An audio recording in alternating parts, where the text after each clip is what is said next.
Welcome to an audiobook entitled Parish Management and Operations, The Buck Stops Here, narrated by Catholic author Michael Brinda.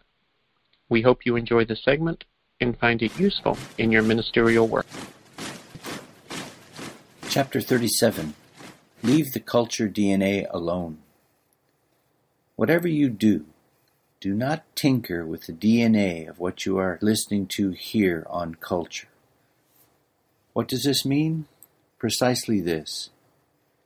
Leave the PMO culture you have in your parish in place, just as you inherited it, unless and until you fully understand and accept everything that is presented here on culture. And do not start the process of killing the old culture and replacing it unless you are ham and eggs, pig committed to finish what you start. Are you familiar with a ham and eggs level of breakfast commitment and participation? The chicken participated, but the pig was committed. You must be that committed, or do not touch the culture wherever you are. And if for 1 second you think you will just make a few changes or make some improvements here and there, but not be all in committed to what you are listening to herein, do not go there. Do not fool yourself. Do not change anything. Leave things just as they are. Why? Because the notion of an incremental improvement of a broken culture is a false paradigm. There is no such thing. All you will do is akin to rearranging the deck chairs on the Titanic. You are still going down, because your PMO will still have vestiges of a broken culture virus in its bloodstream. As previously mentioned, know in advance there will be the bumpy ride to possible hurricane turmoil associated with killing and replacing your current culture. Notify everyone above you on the org chart this turmoil is as natural as it is inevitable.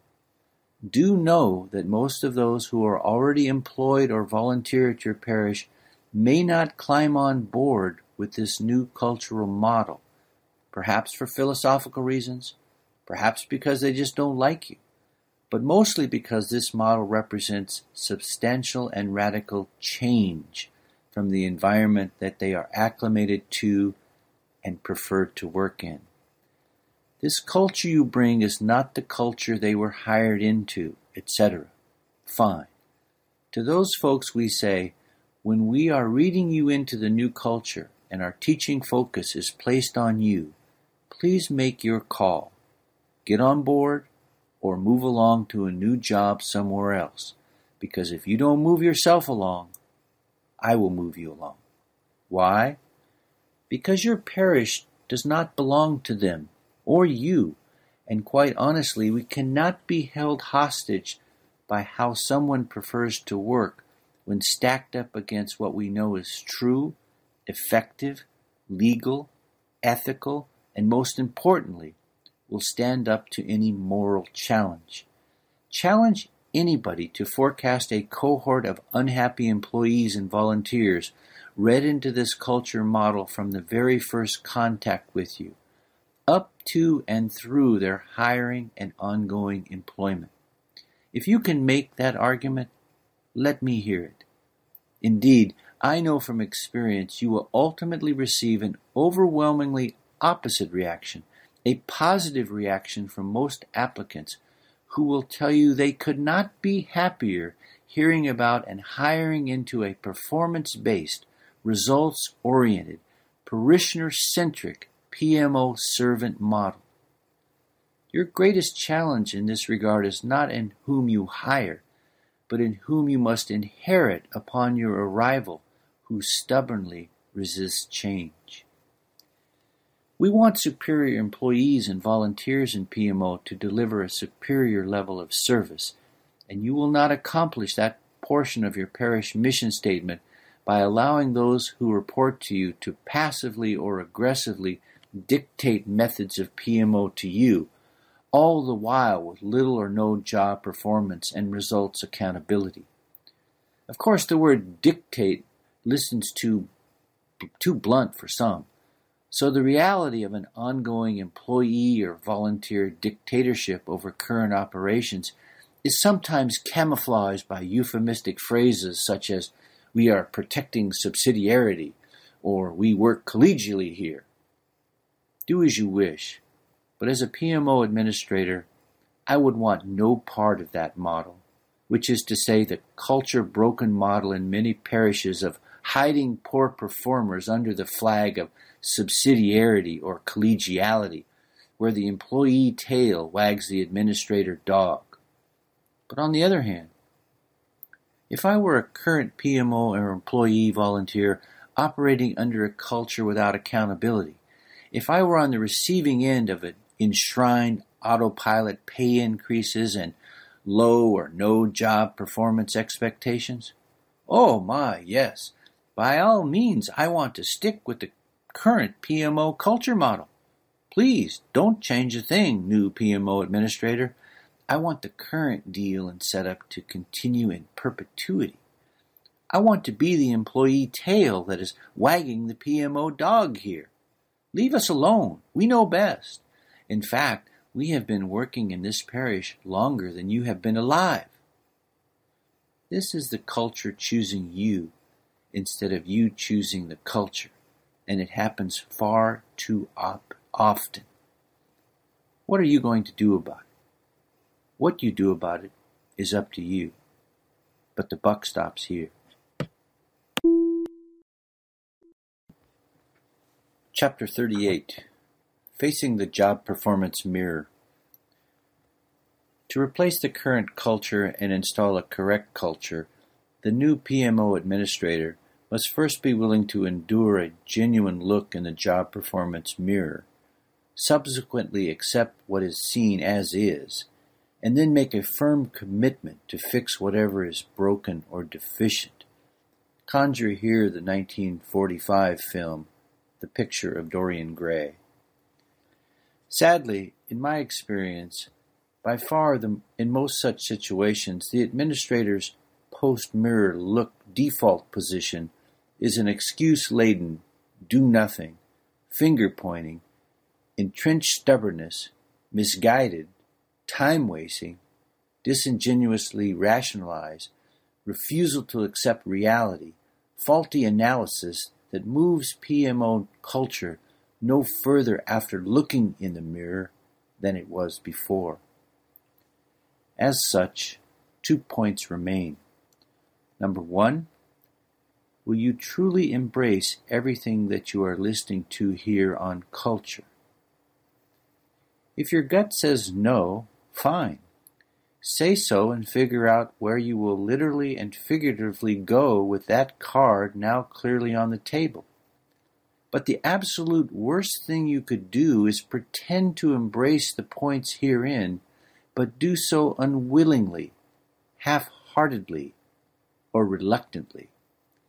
Life is not only too short to live that way, but you will ultimately be unsuccessful anyway in trying to install a culture you do not, will not, or cannot choose to live for yourself. Employees will reflect the values of their management as they see those values reflected by their management. If you cannot or will not embrace and build the correct culture, it is what it is. Leave things as they are. Do not tinker with your culture DNA. And number 2, but let's assume you desire to build a new culture.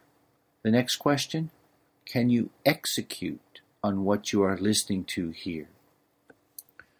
Going forward, you will find out, but also note the distinction that embracing a concept is not the same as executing the concept. More on this point follows. It is paramount that you do not allow your desire to want to perform cloud your judgment as to whether or not you can and will actually perform in the manner described herein.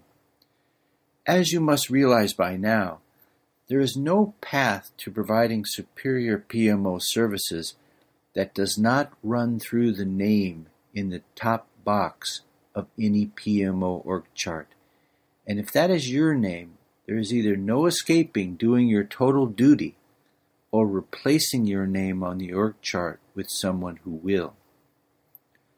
Upon recognition that the PMO culture that exists where you are assigned is broken, upon gaining the prerequisite permission, if necessary, to kill and replace the current culture of mediocrity or worse with the correct culture, upon creating a statement defining the expected culture of your PMO, either by copying one of the examples mentioned above or creating something equal or better of your own liking, upon accepting the personal challenge to quickly hat switch and wear the correct hat for the task at hand, what will be your approach to the implementation and execution building your new culture?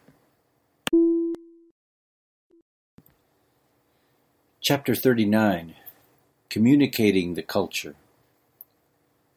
Notice the above chapter title has not been framed as, "Where do I start first on communicating the culture?" Because the number of ways a culture may be broken, which speaks to determining where to first start, is virtually infinite. However, without describing now the specifics on the ground in dozens of hypothetical scenarios, it is still possible to present how to approach a corrupted and broken culture in both general attitude, which has been addressed above, as well as your chosen method of communication while wearing the correct hat. In regards to communications when killing and installing a new culture, there are 3 primary methods of communication, and they are listed below in order of effectiveness and usage priority. Number 1, face-to-face communication. Number 2, telephone communication. And number 3, digital forms of communication, such as email and texting. When you are ready to embark on the killing of your current PMO culture and install your new culture, you have a specific challenge. What type of challenge? Think along the lines of rebuilding an engine while it is running. Just as is often the case in the business world, PMO services do not have the luxury of simply shutting down for some period of time while you build a new culture. As such, aside from the obvious point of knowing what you are doing before you start and 100% committing to finish what you start, akin to a surgeon knowing anatomy before starting surgery on his patient, communication becomes paramount to successfully terminate the current culture and install a new culture. How so? Listening this far, you should by now have an informed opinion and realize that although every current PMO employee and volunteer you must read into the new culture could be joy-filled about learning of these changes, as explained above, that is not their most likely response. Resistance to change, anger, confusion, disappointment, frustration, pushback, irreconcilable differences, etc., are all to be expected once you start this process, and killing the old culture and installing a new culture should be viewed as a process, not a one-time event. And what is the most common mistake made by the rookie administrator at this junction? In anticipation of the aforementioned arguments against change and the subsequent predictable employee turnover and pushback caused by change, the administrator selects the path of least resistance, hides behind a glass screen, and sends every employee and volunteer corrective or so-called educational emails, an unending stream of annoying, useless emails, attempting in his best and most collegial language to explain the new culture, etc. This is, among other things, a monumental waste of everybody's time. This email approach accomplishes next to nothing, as the number of follow-up questions and concerns such an email generates in the minds of all PMO personnel only serves to compound whatever anxiety they already have. There is a time and place for digital communications, and this is neither the time nor the place. You cannot manage people remotely from the chair in your office via a keyboard. Well, you can try, but you will fail. In circumstances where logistical challenges prevent the PMO administrator from meeting face-to-face with each employee and volunteer, telephone communication, including FaceTime, Skype, and so forth, is the best alternative you have available. But both the telephone and digital communication are distant second and third choices to the always preferred choice of face-to-face communications. It is much more effective for all parties that you speak to them in person and answer all their questions and concerns, or at least make an attempt to do so. People may not like or agree with what you have to say for all the reasons that have been cited above, especially due to the shock of hearing the truth of their actual PMO performance for the very first time. But everyone will respect, or at least should respect, that you chose to speak with them face-to-face and were willing to listen to their concerns. Note, listening is also paramount to the process of building a new culture.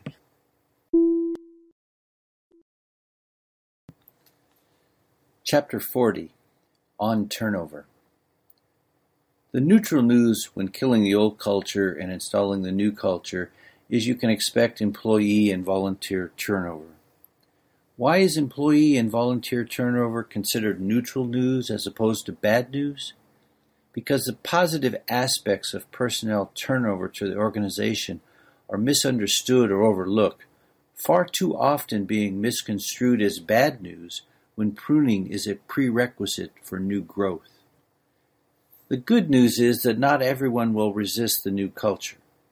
Some will be most thankful and consider the installation of a new PMO culture long overdue.